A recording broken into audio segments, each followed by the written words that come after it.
Good morning, student. Today we are going to start models part 2. Right? In a previous class also we had discussed worksheet 5. Let's start today also. Let me explain you first. In models worksheet 5, read the following headline. What do you think this situation occurred? ऐसा अगर होगा तो उसके पीछे क्या reason होंगे? Write your answer in space provided to have been done for you. Right, कुछ rules दिए गए हैं. I will explain you now. Look there, jeweller shop looted. ये आपका न्यूज़पेपर का हेडिंग है. This one is the headline of the newspaper and you have to write और you have to explain करना है दिस हेडलाइंस को.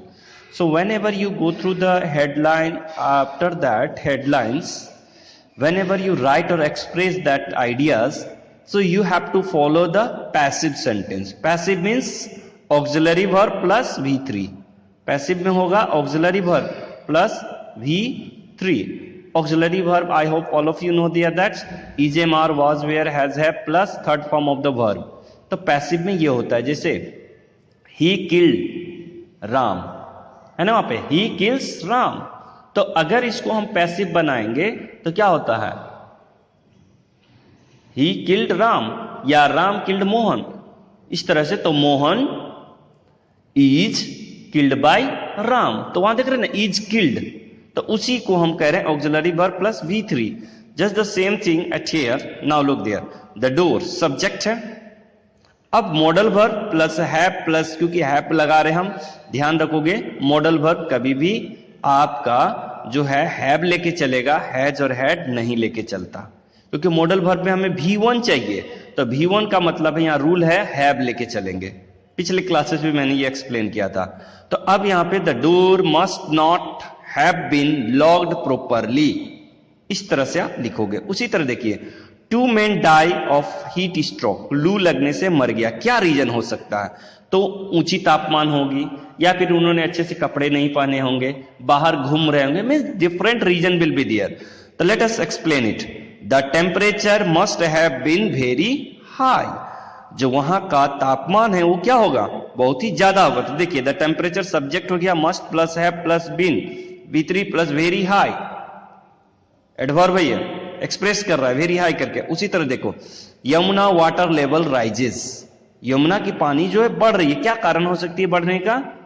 भारी बारिश हुई होगी. तो उसका इंग्लिश में कैसे लिखोगे? The rain must have fallen heavily, बारिश बहुत जोर से हुई होगी. Cyclist run down by truck, the truck driver must have drunk wine. हो सकता है साइकिलिस्ट को धक्का लगा, इसका मतलब कि जो ट्रक चला रहा था, अनुमान आप कर रहे हैं कि जरूर का जरूर क्यों धक्का लग गया, या तो उसने शराब पी रखी होगी. The truck driver must have drunk, drink drank drunk, V3 देख रहे हैं ना, drink V1, drank V2, drunk V3, wine शराब.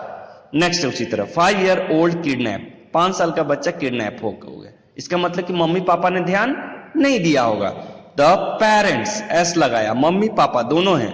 The parent must not have taken care of the baby या चाइल्ड प्रॉपरली. अगर ध्यान रखे होते तो बच्चा किडनैप नहीं होता. नेक्स्ट है, Japan airline plane crashes, engine खराब हुआ होगा, पायलट के ध्यान देना चाहिए था पहले से. तो आप पहला रीजन दे रहे हो, the engine of the plane must have failed.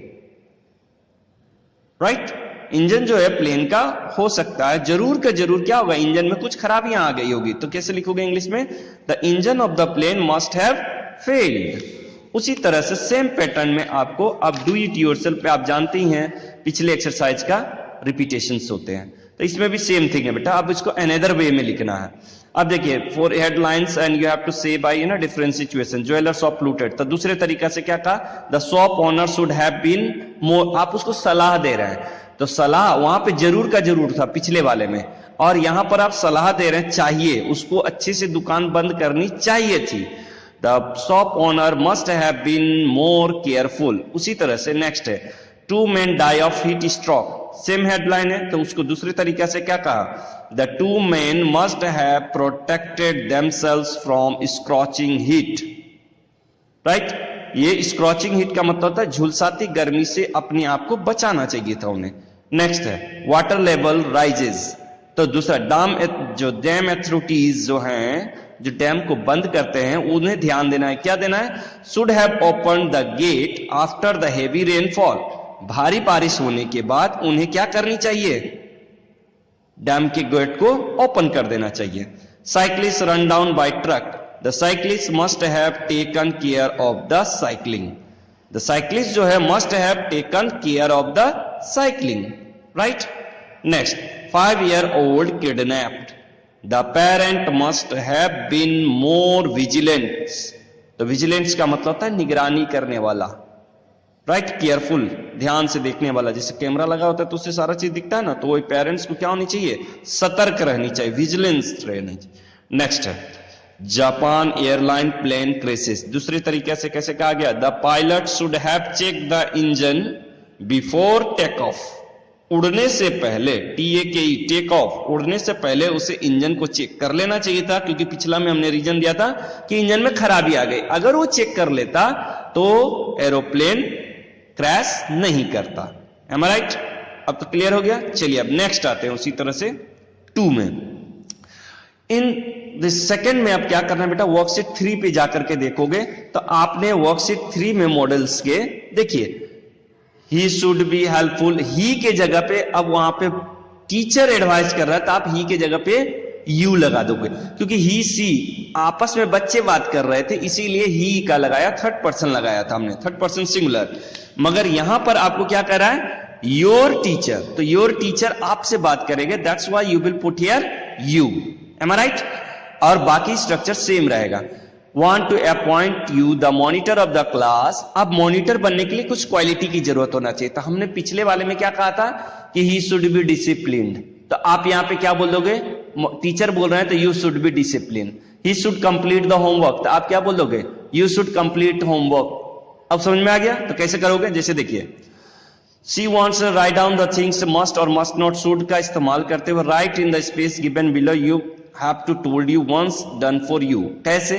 तो you must be disciplined, must जरूर, मैं इंसिस्ट कर रहा हूं। अब इसी तरह से you लगा करके should maintain या you must maintain discipline in the class।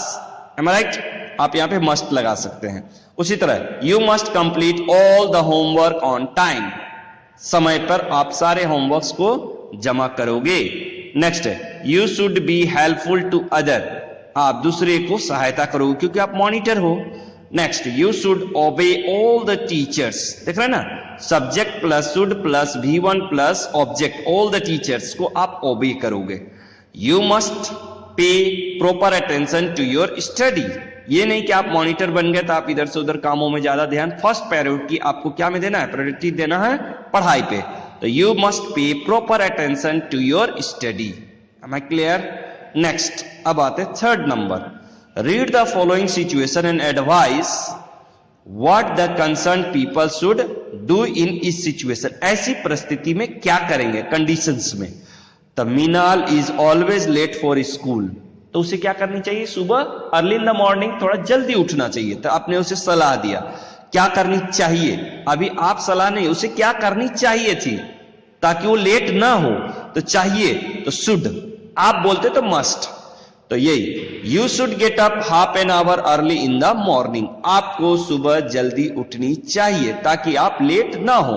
Next है Herlin has beaten her younger brother, अपने छोटे भाई को मारता है, तो क्या उसे ऐसा करना चाहिए, नो।